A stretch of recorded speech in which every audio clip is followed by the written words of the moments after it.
بسم اللہ الرحمن الرحیم۔ تفسیر سورہ یاسین میں آج آیت 69 to 75 کریں گے۔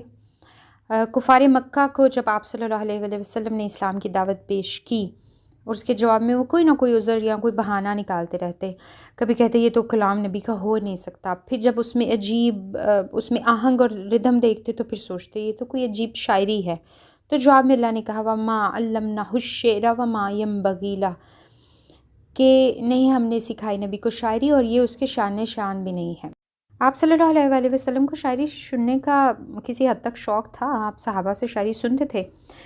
ایک دفعہ مال غنیمت میں ایک نیا قبیلہ مسلمان ہوا تھا، اس کے سردار کو چونکہ حصہ برابر دیا جاتا تھا اور وہاں پہ سردار کے لیے زیادہ حصہ ہوتا تھا، تو وہ غصہ کر گیا جب اس کو اس کا حصہ ملا، اور اس نے ایک شعر لکھا کہ اس کے اپنے قبیلے کے 2 گھرانے تھے، اکرا اور اویینا، اس میں اس نے کہا میری تو بین الاکرا اور اویینا میری تو بڑی بے عزتی ہو گئی۔ کچھ عرصے بعد وہ مدینے آپ صلی اللہ علیہ وآلہ وسلم سے ملنے آیا تو آپ کو یاد آ گیا کہ اس نے تنقیدی شاعری کی تھی۔ حضرت ابو بکر بھی ساتھ ہے، آپ نے کہا تم ہی ہو نا جس نے شعر کہا تھا اویینا اور اکرا، یعنی آپ نے ان دونوں قبیلوں کے نام الٹ دیے۔ اب حضرت ابو بکر پاس بیٹھے تھے، انہیں شاعری کا بڑا شوق تھا، انہوں نے کہا شاعری میں تو جیسے قافیہ ردیف کا بڑا خیال رکھنا پڑتا ہے، تو حضرت ابو بکر نے کہا کہ یہ بین الاکرا و اویینا ہے، تو آپ صلی اللہ علیہ وآلہ وسلم نے فرمایا کیا فرق پڑتا ہے اس سے؟ اب جس کو شاعری کی لگن ہو اسے تو زمین و آسمان کا فرق پڑتا ہے، لیکن آپ صلی اللہ علیہ وآلہ وسلم کو ان چیزوں کا اتنا ذوق نہیں تھا جتنا حضرت ابو بکر کو تھا۔ تو حضرت ابو بکر نے فرمایا اللہ نے سچ ہی کہا وَمَا عَلَّمْنَاهُ الشِّعْرَ وَمَا يَنبَغِي، کہ ہم نے نبی کو شاعری نہیں سکھائی نہ وہ اس کے لائق ہے۔ تو ہمارے نبی کو شاعری نہیں سکھائی گئی، قرآن کا اپنا ایک آہنگ اور میوزک ہے جو شاعری سے کہیں اعلیٰ ہے۔ شاعروں کے بارے میں تو قرآن کہتا ہے شاعر تو بس گمے ہوتے ہیں اور ان کو گمے ہوئے لوگ ہی فالو کرتے ہیں، جن کی اپنی کوئی ڈائریکشن نہیں ہوتی، وہ شاعروں کے پیچھے بھاگتے ہیں۔ ان ہوا الا ذکر و قرآن مبین، یہ تو ایک نصیحت ہے اور صاف پڑھے جانے والی کتاب ہے۔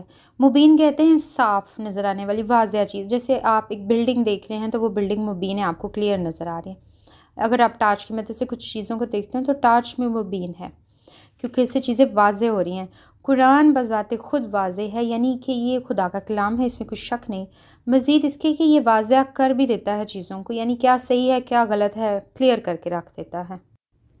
لِيُنذِرَ مَنْ كَانَ حَيًّا وَيَحِقَّ الْقَوْلُ عَلَى الْكَافِرِينَ، اے نبی اس قرآن سے نصیحت کرو، خبردار کرو ان کو جو زندہ ہے، جن کے دل زیادہ زندہ ہے، ابھی دل مردہ نہیں ہوئے، تاکہ ان پر اللہ کی حجت قائم ہو۔ قیامت کے دن وہ یہ نہ کہیں اللہ ہم تک تو ہدایت پہنچی نہیں۔ اللہ اولم یروا انا خلقنا لهم مما عملت ایدینا انعاما فهم لها مالکون، کیا نہیں دیکھتے یہ لوگ ہم نے پیدا کیے ان کے لیے اپنی بنائی ہوئی چیزوں میں، اپنے ہاتھوں سے بنائی ہوئی چیزوں میں، چھپائے بھی اور اب یہ ان کے مالک ہے۔ اللہ کہہ رہا ہے میں نے اپنے ہاتھوں سے چھپائے بنائے یہ جانور، گائیں بھینس بکری، ذللناها لهم فمنها ركوبهم ومنها یاکلون، اور ہم نے ان جانوروں کی انا کو ختم کر دیا اور ان کو ان کے قابو میں دے دیا، سو ان پر ہی یہ سوار ہوتے اور ان کا گوشت کھاتے ہیں۔ اللہ کہتا ہے اللہ چاہتا تو گائیں بھی وحشی ہوتی جیسے شیر ہے، لیکن یہ اللہ کی طرف سے خاص تحفہ ہے کہ کچھ جانوروں کو اللہ نے ایسا بنایا کہ انسان اس کو سدھار سکے، ٹرین کر سکے، یعنی جانوروں کی انا کو اللہ نے ختم کیا۔ شیر کو کون لگام ڈال سکتا ہے؟ لیکن جانور اللہ کے حکم سے انسان کے قابو میں ہیں، اس میں ان کی سواریاں بھی ہیں، اس میں سے کھاتے ہیں، آرام سے وہ ذبح بھی ہو جاتے ہیں۔ کہا یہ جا رہا ہے کہ اپنے جانوروں سے سیکھو، تم بھی اپنے رب کی طرف فرما برداری دکھاؤ، بالکل اسی طرح جیسے یہ جانور تمہارے وفادار ہیں۔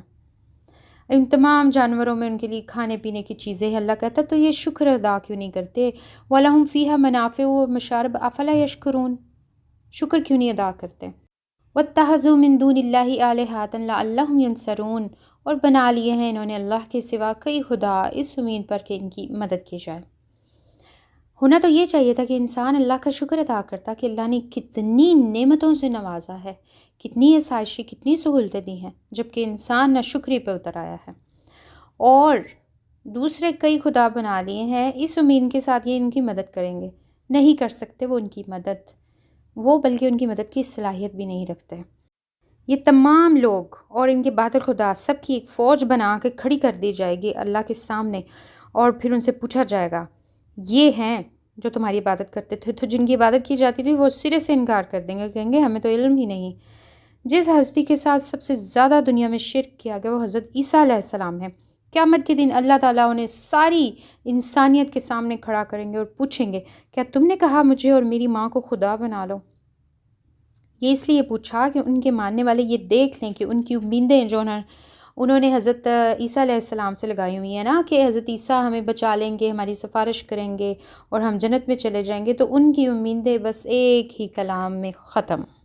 جیسے پہلے لوگوں میں بت پرستی آ گئی، اسی طرح آج کل مسلمانوں میں بزرگ پرستی آ گئی ہے، اور وہ ان سے امیدیں باندھ کے بیٹھے ہوئے ہیں کہ پیر بابے بزرگ یہ ہماری سفارش کرائیں گے اللہ تعالیٰ سے۔ تو جب حضرت عیسیٰ کی سفارش اللہ نے نہیں سنی تو ان کی کیوں سنیں گے؟ اس دن بس ایک ہی ہستی کی سفارش قبول کی جائے گی اور اس کی اجازت اللہ دیں گے، وہ ہے حدیث کے مطابق ہمارے نبی صلی اللہ علیہ وآلہ وسلم۔ اس کے علاوہ کسی کی سفارش قبول نہیں کی جائے گی۔ ہمارے ہاں اب بھی یہی ہو رہا ہے کہ نبی کی سنت کوئی ماننی نہیں، لیکن ان کی شفاعت کے گانے بہت گائے جاتے ہیں۔ اس نبی نے جو حلال و حرام کی تمیز سکھائی اس کا خیال نہیں رکھنا، جو قرآن سکھایا اسے نہیں سوچنا، نہ اسے پڑھنا ہے، لیکن بس یہ دعویٰ کہ نبی سفارش ضرور کریں گے۔ اگر حضرت عیسیٰ علیہ السلام نے اس کا انکار کیا ہے تو ہمارے نبی کیوں نہیں کریں گے؟ لوگ سمجھتے ہیں جب ایسی بات کی جا رہی ہے تو رسول کی توہین ہے، نعوذ باللہ۔ ہمارے نبی کا مقام بہت اعلیٰ ہے ان ساری باتوں سے۔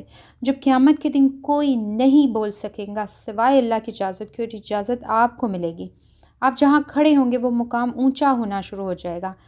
پھر آپ صلی اللہ علیہ وآلہ وسلم کو نئے الفاظ سکھائے جائیں گے جس سے آپ اللہ کی تعریف کریں گے، اور اللہ کہیں گے مانگو، سوال کرو، اور آپ کہیں گے میری امت۔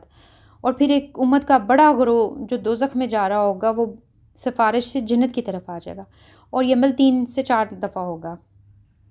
لیکن میں آپ کو یاد کرانا چاہتی ہوں کہ آپ صلی اللہ علیہ وآلہ وسلم نے ایک اور بات بھی کی ہے۔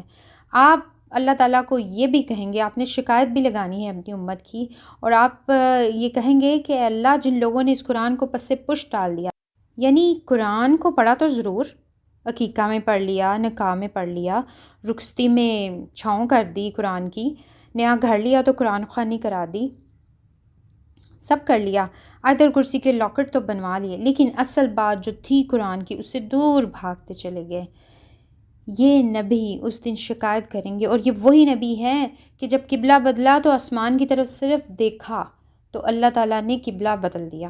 تو جب یہ نبی شکایت کرے گا تو کیا عالم ہوگا اللہ کے جلال کا۔ تو اللہ تعالیٰ ہمیں قرآن کا صحیح سے فہم عطا کرے اور ہم اس سے دل سے پڑھیں۔ لاسٹ ہے 75، لا یستطیعون نصرہم وہم لہم جند محضرون، نہیں کر سکتے وہ ان کی مدد بلکہ خود الٹے ان کے لیے حاضر باش لشکر بنے ہوئے ہیں۔ یعنی اللہ کہتا ہے یہ جن کو خدا بنا کے بیٹھے ہوئے ہیں ان کی حفاظت الٹی انہیں کرنی پڑتی ہے۔ جیسے آج کل ہم پیروں فقیروں سے اتنی امیدیں بنائی ہوئی ہیں نا، ہم ان کی پرستش پہ اتر آئے ہیں، اور الٹا ان کے ہم سمجھتے وہ ہماری حفاظت کر رہے ہیں، جبکہ ان کے مزاروں کی ہم حفاظت کرتے ہیں۔ یہ لوگ جو بزرگ پرستی میں مبتلا ہے، تو اللہ تعالیٰ کہہ رہا ہے الٹے یہ ان کی حفاظت کر رہے ہیں، تو انہوں نے کیا کرنا ہے؟ مکھی ان سے کوئی چیز لے کے بھاگ جائے یہ اسے نہیں پکڑ سکتے، تو یہ دوسروں کی حفاظت کیسے کر سکتے ہیں؟ اللہ تعالیٰ ہمیں قرآن کا فہم عطا کرے اور ہم باعث ہوئے بغیر قرآن کو پڑھیں، اور فرقوں میں پڑھنے کی بجائے ایک اللہ پر ایمان لائیں اور مسلمان ہونے پہ فخر محسوس کریں، اور ہمارے دل پکار اٹھیں کہ وہ واحد ہے، وہ ایک ہے، وہ ایک ہے اور اس کا کوئی شریک نہیں۔